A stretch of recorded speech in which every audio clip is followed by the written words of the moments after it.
Menteri Dalam Negeri Tito Karnavian memastikan 5 dari 16 wilayah di Provinsi Sumatera Barat telah kembali normal pasca bencana banjir dan tanah longsor yang menerjang November lalu. Dalam rapat koordinasi Satuan Tugas Percepatan Rehabilitasi dan Rekonstruksi Pasca Bencana Wilayah Sumatera, Tito Karnavian mengungkapkan 5 wilayah tersebut adalah Kabupaten Solok Selatan, Kota Bukit Tinggi, Kota Padang Panjang, Kota Payakumbuh, dan Kabupaten Pesisir Selatan. Tito menegaskan kondisi normal tersebut ditinjau berdasarkan sejumlah variabel, termasuk fasilitas kesehatan hingga pendidikan. Dari Sumatera Barat 16, itu 5 sudah normal. Hampir dikatakan normal total. Dengan semua variabel itu. Pemerintahannya berjalan lancar, layanan kesehatannya, Pak Menteri Kesehatan bekerja sangat keras sekali. Normal RSUD-nya tinggal puskesmas, kemudian sarana pendidikan sebagian besar cukup baik ya. Ada yang terdampak iya, tapi daerah yang lebih cepat selesai juga banyak sekali. Kemudian juga madrasah pondok pesantren terdampak.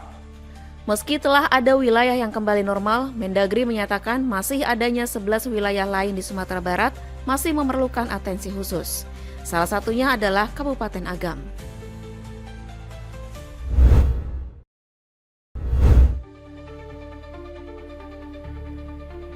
Menteri Pertahanan Syafri Samsudin menjelaskan peran dan keterlibatan Indonesia dalam Dewan Perdamaian yang digagas Presiden Amerika Serikat Donald Trump.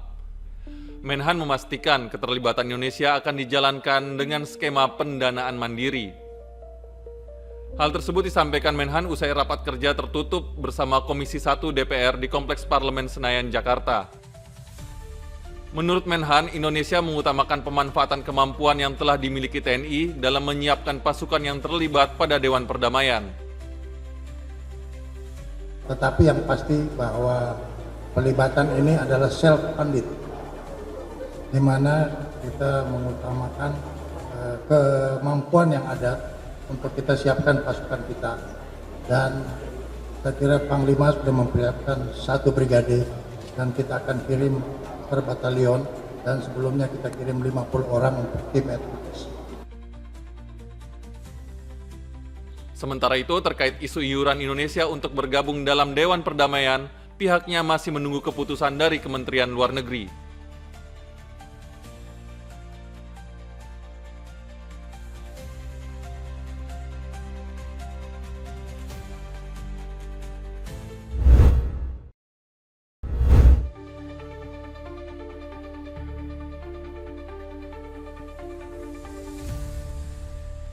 Komisi Pemberantasan Korupsi mengimbau Wakil Menteri Ketenagakerjaan periode 2024-2025, Immanuel Ebenezer Gerungan alias Noel, dapat menyampaikan informasi terkait dugaan pemerasan pengurusan sertifikat K3 Kemenaker di dalam persidangan. Hal ini disampaikan juru bicara KPK Budi Prasetyo saat ditemui Senin 26 Januari malam di Gedung Merah Putih KPK Jakarta.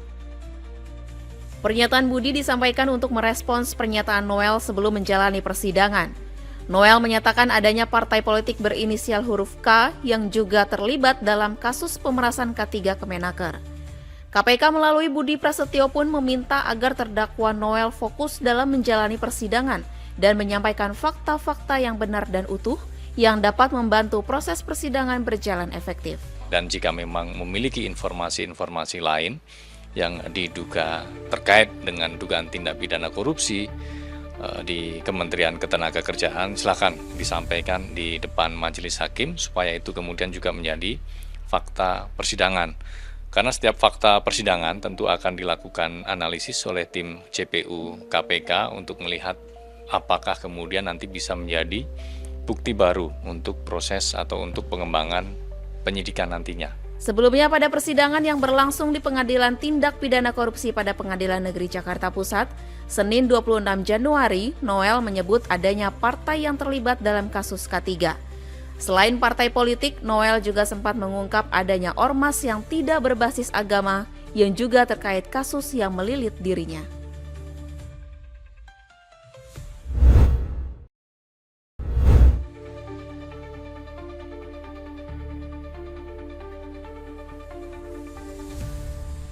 Komisi 11 DPR RI melalui rapat internal telah memutuskan untuk menyetujui Thomas Djiwandono sebagai Deputi Gubernur Bank Indonesia.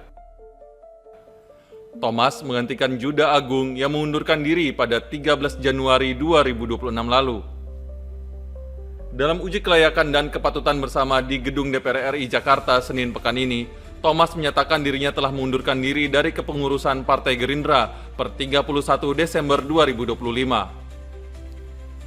Thomas pun memastikan dirinya akan tetap profesional saat menjalankan tugas sebagai Deputi Gubernur Bank Indonesia.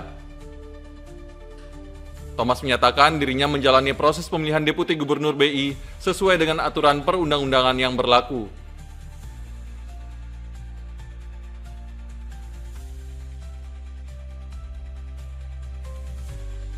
Meskipun memang latar belakang saya ada politiknya, namun saya melalui proses ini dengan penuh pengertian dan tanggung jawab terhadap perundang-undangan yang berlaku. Semua hal saya lakukan berdasarkan itu. Apabila saya diberikan kesempatan untuk menjadi Deputi Gubernur Bank Indonesia, di sini saya akan memastikan bahwa profesionalisme itu tidak pernah akan pudar.